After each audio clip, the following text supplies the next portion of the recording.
یہ ہمارا خانپور ہے، ضلع رحیم یار خاں، آج کل پتہ نہیں خانپور خود ضلع ہے، پہلے تو ضلع رحیم یار خاں تھا۔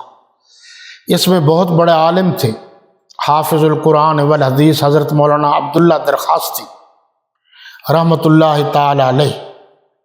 انہوں نے ایک مرتبہ پورے پاکستان کے جید علماء کو وہاں جمع کیا، اکٹھا کیا، اس میں خطاب ہوئے۔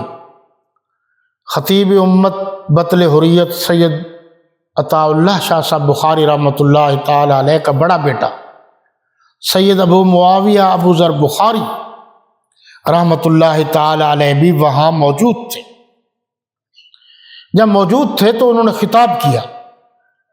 خطاب میں بخاری کا بیٹا تو پھر ظاہر ہے خطیب ابن خطیب، یہ بھی اعزاز ہے کہ خطابت ان کے گھر کی لونڈی ہے۔ جب میں ان کے بیٹے کے ساتھ کبھی کبھار جاتا تھا تو وہ فخریہ کہتے تھے خطابت ہمارے گھر کی لونڈی ہے۔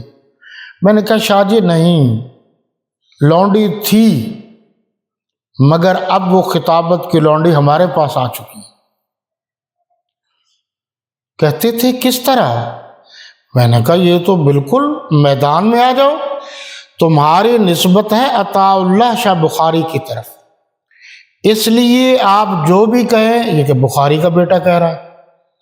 آپ کسی ایسی جگہ پر چلے جائیں جہاں آپ کو یہ کوئی نہ جانتا ہو کہ آپ بخاری کے بیٹے ہیں، اور پھر جٹ کا بیٹا بھی تقریر کرے گا ایک موضوع پر، آپ بھی کرو، پھر فیصلہ عوام کرے گی کہ خطابت کس کے گھر کی لونڈی ہے۔